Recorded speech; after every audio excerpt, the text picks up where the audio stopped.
Welcome to the Damn Strong podcast. I'm your host, Bree, and I'm a full-time online fitness coach, and my passion is to educate women on all things fitness. I help women just like you step into the power of knowledge and commitment to ultimately live your best and strongest life. In this podcast, we'll talk about being damn strong in our body, mind, and life. I'll be teaching you how to navigate nutrition, strength training, and mindset challenges. So get ready to take some notes because we're building a damn strong life. Hello, everyone. Welcome back to the podcast. I'm Bree, and this is the Damn Strong Podcast. And today we're doing a Q&A episode. I actually got quite a lot of questions this round, but I asked my question or gave you guys the opportunity to ask questions a little differently. I use the NGL app. You can type a lot more in. That's like the benefit. Like, yes, everyone stays anonymous, which I don't know if that's like a pro or a con. I guess it's kind of a con a little bit for me because sometimes when I don't understand a question, I will reach out to y'all and like be like, can you clarify this for me? So when I go on the podcast, I understand what you're talking about. So that's probably a downside, but again, you guys can type so much more. And so I can get a lot more context. So I guess there's technically less confusion. Anyways, I'm going to keep doing it this way. So I'm just going to go and hop into it. I'm just literally going to go through these one by one. So the first question here says strength training on maintenance and gaining weight. Why?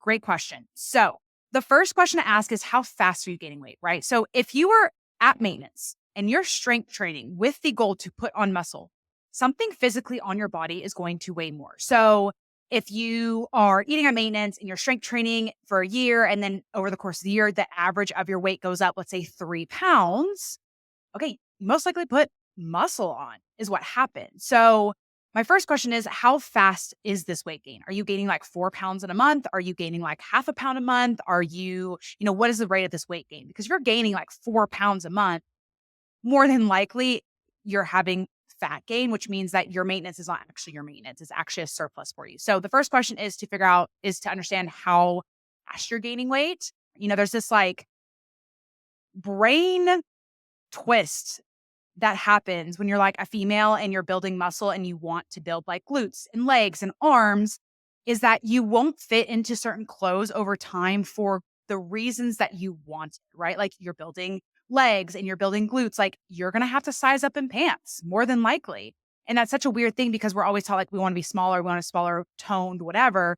But sometimes tone is actually gaining more shape. And when you have more shape, you feel clothes differently. So to answer your question, strength training on maintenance and gaining weight. Why? If you're gaining it really, really slow over the course of time, it's because you're building muscle, which is the whole point of your strength training. So you're doing what you want to do. If you're gaining it quickly, then it's more than likely that you're not at maintenance, that you're actually in a surplus and you're putting on muscle and fat. Because again, if you're strength training, if you're in a surplus, you're actually just in a really, really optimal muscle building phase. So instead of seeing it as, oh my gosh, I'm gaining fat, see it as, okay, I've put on some body fat, but I've also built muscle in the fastest way possible too. Okay, next question is, hi, I want to try and incorporate running into my routine. Currently lifting 4 to 5 times a week, 2 upper, 2 lower, sometimes do Pilates once a week, usually on an upper body gym day, and try to take daily walks. How would you fit it in? Any tips for getting started? Thanks. Okay, so my first thought here is we need to make sure you're recovering, right?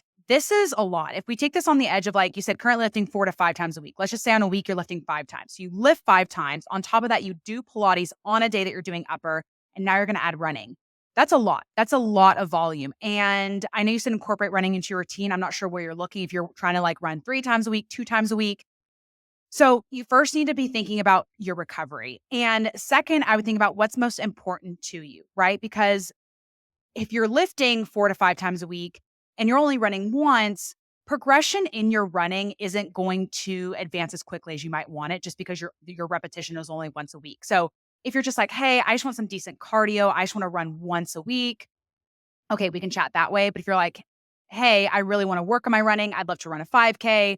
What I would do is I would dial down a little bit on your training. I'd actually probably dial you down to 3 times a week, do a full body upper lower split. That way you have plenty of time and to recover. You could do running probably twice a week and then throw in a Pilates day if you wanted to. But again, even at that, you want to make sure that you're recovering from that. So I think I'm having a hard time answering this because when you said incorporate running into your routine, what do you mean by that? Like, do you just want 1 day of running? If you want 1 day of running, my thought is that if you want to keep Pilates and you want to run at least once a week, you just want to incorporate in some way, and you want to do weightlifting, I would lower you to potentially 3 times a week for weightlifting, a day of Pilates, and then a day of running. So that way you keep max 5 times where you are being active in a obviously a fatiguing, pushing way.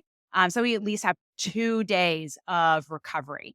Now, there are some people out there that can recover from very high volume training. So you could try it. You could try lifting 5 days a week, doing a Pilates days and doing a run, but more than likely most people that would be too much and you wouldn't progress like you want. Remember, guys, we adapt when we're not working out or exercising. Like you adapt to your running when you rest. You adapt to your training, your muscle building when you rest. So more isn't always more when it comes to if you're wanting to increase your performance. So I'm just going to err on the side of like you just want to incorporate running in some way, like at least one day. I would go to 3 times a week for weightlifting, um, have your Pilates day, and then do your running. As far as getting started, I used to run a ton. I enjoyed running, but I'm definitely no expert in running. I mean, just start small. Start with, one run a week, but there's definitely more expertise people out there that could help you with that. But that would be my tips on getting started. Is just like just do once.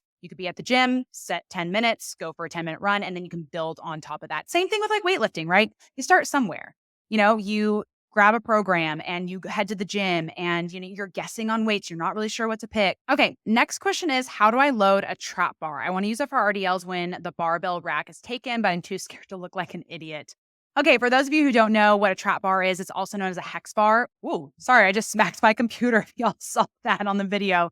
It's a hex bar, if you know what that is. It's basically the way to explain that if you don't know either. It's almost like it's a hybrid of a triangle and a square.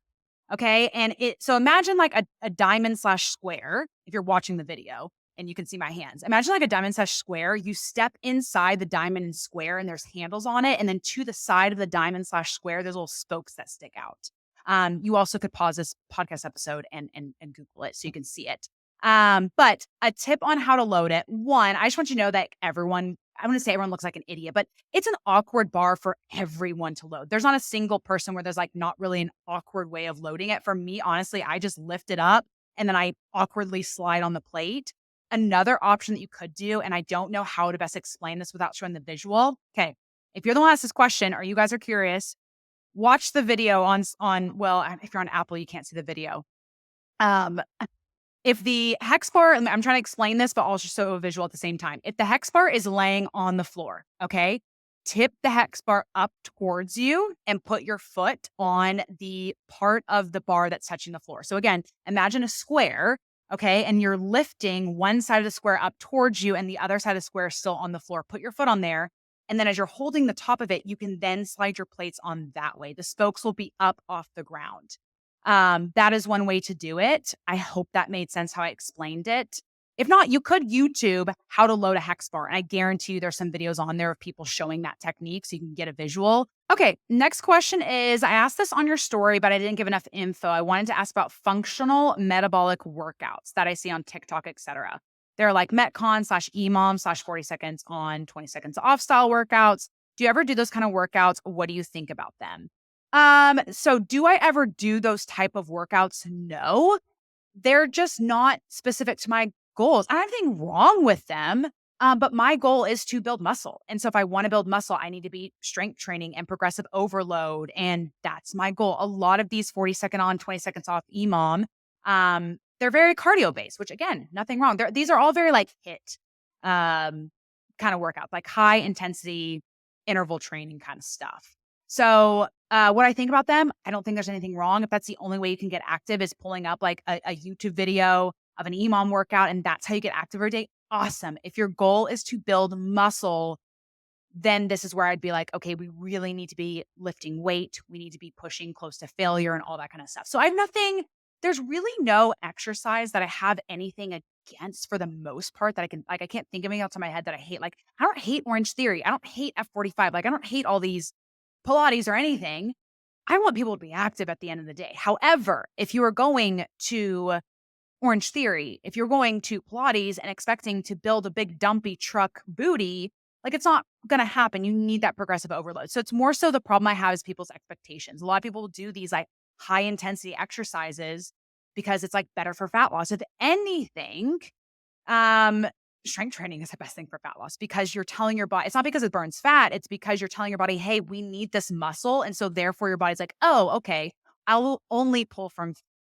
And so you keep that muscle, it keeps you quote unquote toned when you're losing body fat. The downside potentially of HIIT when you're trying to lose body fat is because you are, spending so much energy on these workouts that it kind of has this offsetting effect, right? You expend so much energy during your workout that the rest of the day you're just totally toasted sitting on the couch, right? Now, not to say that can happen with weightlifting and why having a step goal can be really, really helpful. But a lot of times these really, really high intensity workouts, when you expend that much energy, your body compensates by having you not move as much the rest of the day. So again, do I personally do them? No, they're just not a part of my goal. If I wanted to do something cardio based, I probably would go for running. I enjoy running. And I would love to set performance goals based on that. Any thoughts on them? I don't think they're terrible. Again, if you're wanting to build muscle, I wouldn't recommend them. But if that's the only way that you get active, awesome. I'm so happy that you're active. I hope you're consistent in being active. All right. Next question says, Coach here, what questions do you ask your clients on their check-in form? Wanting to update my own form and curious what questions you found are the most helpful. Great question. So I have my check-in form pulled up on my other screen. So that's why I'm looking away if you're watching the video. So I'll just kind of run through it. So I ask for the date. So I know when it's being filled out. So I'm not looking at an old form. I know that. Ask for their name. I make sure they've uploaded their progress photos. Ask them if they've uploaded their progress photos through a week, if they've updated their data sheet. I do biofeedback questions. So my biofeedback questions are, how was your strength this week? How was your energy? How was your hunger? How was your stress? And how did you sleep? I want their biofeedback. And I had them rate that on a scale of 1 to 5 on there. Just helps to keep me in tune. If they put their, their energy was terrible and their hunger was crazy, then I might be like, okay, maybe period week. Like, it just helps to give me insight into their biofeedback. I asked them overall how their week went, any struggles, any areas they did really well in, anything I can help with. I love to ask where they struggled and where they did well. I don't want to just harper on where they struggled. I want to be like, okay, this is where you struggled. How can we improve? And oh my gosh, you did really well. That's amazing. Let's celebrate that and let's capitalize how well you do on this. So I ask them that question. I do ask the question, given how they answered the previous one, how hard was it to stick to their calories that week? I want to understand of like, if it was super easy, if it was super difficult. If it's super difficult, I want to know why. Let's dive into that because tracking your calories, well, I guess it says, how hard was it to stick to your calories? I want to know why. If they put, it was, again, this is a scale 1 to 5. They put a 5 as in it was really hard. I want to know why if they didn't dive into that into their overall question. Next thing I ask is, let me know 3 non-scaled victories this week. I always want to direct my clients to knowing that the scale is not the most important thing. You cannot lose a single pound that week, but you got to enjoy dessert. You had food freedom. You got to socialize. You got to go out to dinner without any anxiety, or you finally understood how to track out and about when you're at a restaurant, like it clicks. Like, there's so many other wins along with their fat loss journey. Obviously, the goal is to see fat loss. But that's just not the most important things, the scale number. There's so many other ways we can have wins. And so I really want clients to understand that. Next question is, what are some goals you'd like to set yourself for the next week? So I want them to be thinking ahead of being like, okay, based on last week or based on what's coming up, maybe if they have some things going on, what goals they want to set for themselves, especially so I can hold them accountable. So if they have a specific goal of like, hey, last week I only got 3 workouts in. I really want to get all 4 this week. Awesome. I'm going to hold you accountable to that. And we're going to plan that out. Second to last question, I say, based on how this week went, do you think we should change anything about our plan or keep it status quo? I'm not looking for the client to know what to change, but I want my clients to learn over time, okay, based on how things went, this is how things should change. So when clients first start with me and they read this question, like, I don't know, what do you think? And that gives me the perfect opportunity to explain to them, look, I'm not asking this question because I think you should know. Like, that's what I'm here for. However, let me explain to you why we're not changing anything. Let me explain to you why we'd be changing something. Let me explain to you why we may consider in the future. And if XYZ happens, then we may change something. So it gives me the opportunity to educate them of why I'm thinking the way I'm thinking and why I would recommend to make changes. And eventually clients will come to me and be like, hey, based off this, no, I don't see any reason to make changes. Everything's going great. Or, hey, because of this happened, I'm thinking this, what's your feedback? And then we can teamwork it together. And I love when that happens. And I just love to see clients eventually learning how to do this on their own. And then my last question I ask, I say, anything else you want me to dive into? Any plans for the weekend that we want to run through? I do think this one's really, really important. I always that's the last question of, again, anything else they just wanna dive into, and then any plans for the weekend. Every time I have check-ins with my clients, we plan for the weekend. Think that's one of the biggest hurdles for a lot of people is being consistent over the weekend, and so being able to plan that out, have a strategy, guidance, and accountability, that can be really, really game changing. I don't want any of my clients to go into a weekend being anxious or nervous, and again, if there's a new situation, like, no matter how much planning we do, maybe they will be nervous. But at least they have a plan and they can go into it with that plan and they are less anxious or less nervous because we have everything written out for them. It's not this guessing game of, oh, I wonder how the picnic's going to go. It's like, no, we planned out the picnic. We planned what you wanted to get. We've pre-tracked everything. You get to go into the picnic without even pulling up my fitness pal. Like, have a great time. Like, if something happens, like, awesome. That is a great chance for us to chit chat and talk about that. But I want all my clients going into the weekend with a plan. I mean, I want all my clients to have a plan even during the week, but let's be honest, most people have a lot more plans when it comes to the weekend during the week.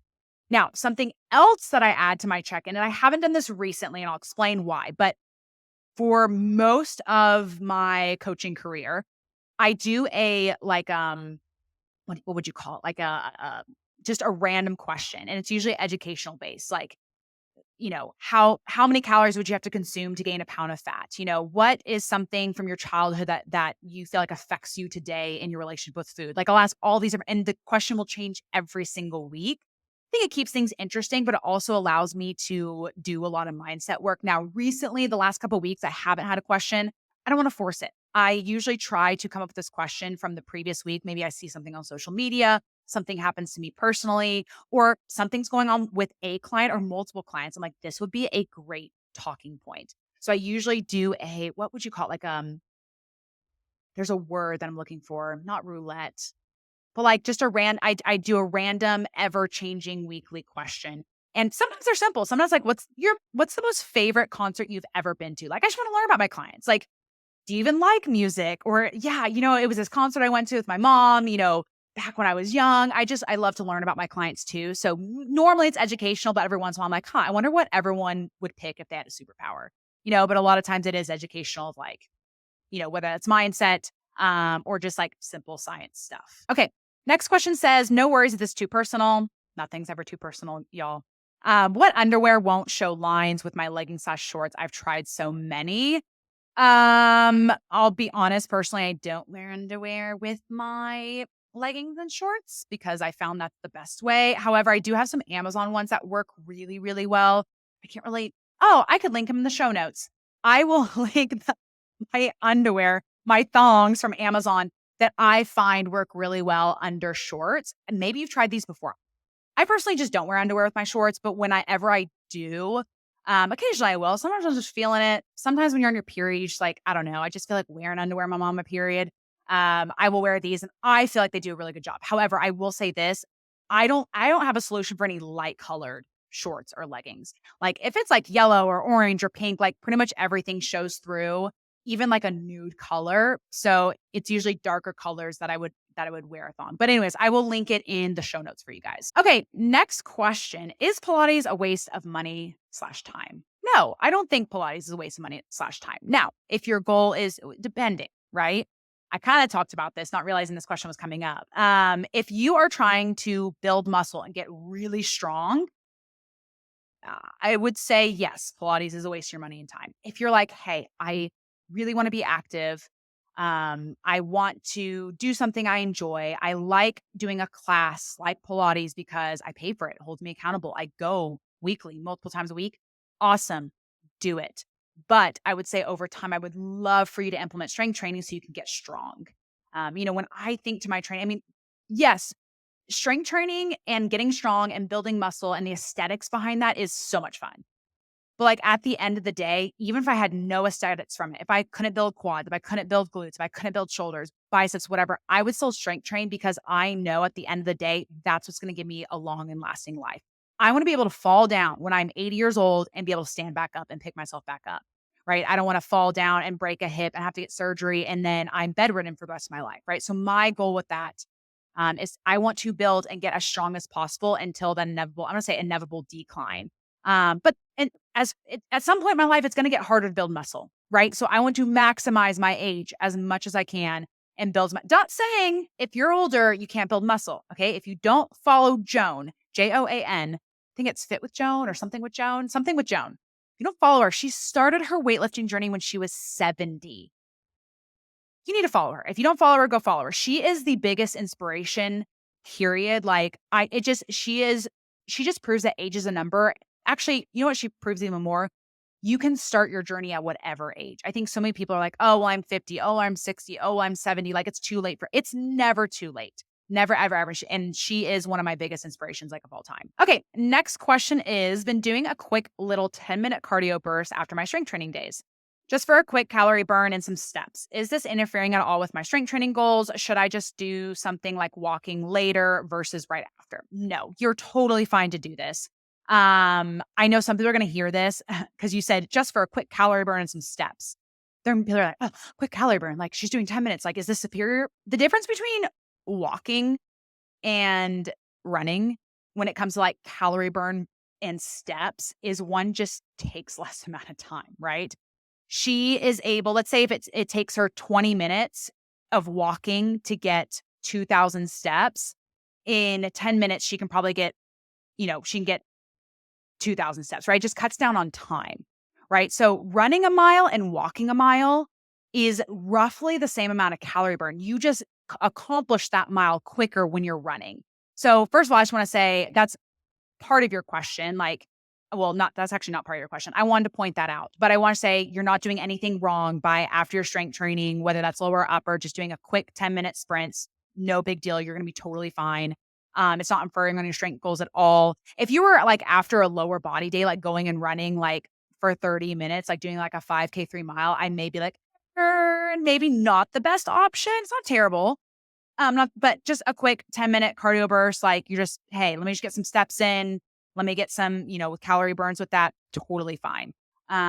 You do not have to switch to walking unless you want to. Just know there's no magic behind you doing a running versus walking. The only thing is you are accomplishing more steps in a shorter amount of time versus if you were to walk. Okay, cool. I'll move on from that one. Okay, next question is, can you walk through your sets/reps while bulking and your best muscle building tips? Ooh, great question.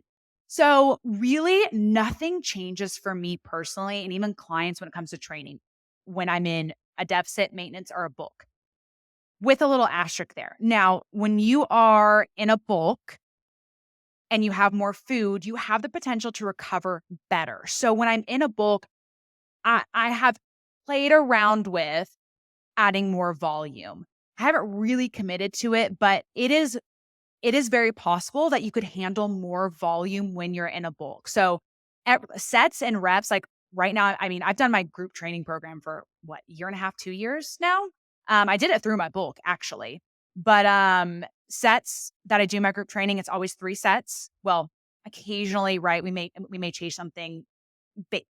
On average, let me just put it this way. On average, it's always 3 sets, and reps is always in the range of 8 to 12. Occasionally, I'll set up like a 10 to 15, but that's just based on an exercise. You could, if you're going through a bulk, experiment with more volume, and you could add more volume by adding sets. So for example, let's say if right now you're doing 3 sets of everything, you could experiment with on one upper and on one of your lower body days, upping all of your sets to 4 sets. That could be an easy way to increase volume. You could add let's say you're doing 2 lower, 2 upper, you could add an extra lower body day. There's ways to experiment around with volume. That is the one thing. And then when you're in a deficit, again, your recovery's not gonna be as great when you're in a deficit. Now, I wouldn't lower anything because of that. I'd keep things the same, but the only thing I would say is with bulking, you may be able to recover from more. So if you're going from a bulk right to a deficit and you did up your volume in the bulk, you may consider lowering your volume back to kind of quote unquote normal.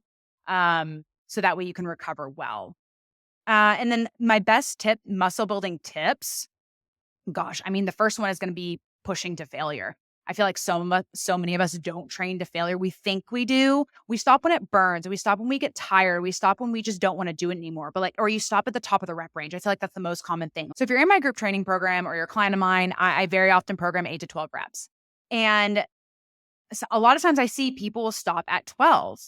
And remember, a rep range is a guideline, not a rule. And so, yes, I want you to pick a weight that you can get close to failure at 8 to 12.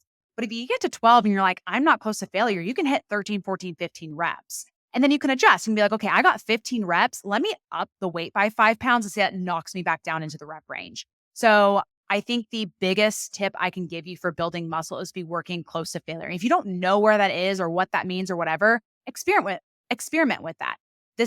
This week or whenever you're listening to this episode, that week, I want you to like pick 2 exercises from each of your workout days and take them to failure. And when I say failure, I mean, obviously with good form, right? I don't want you pushing yourself and you have terrible form. With good form to where you can't lift the weight anymore. So if you're doing a hip thrust, I don't want you to stop at it and your range is 8 to 12 reps.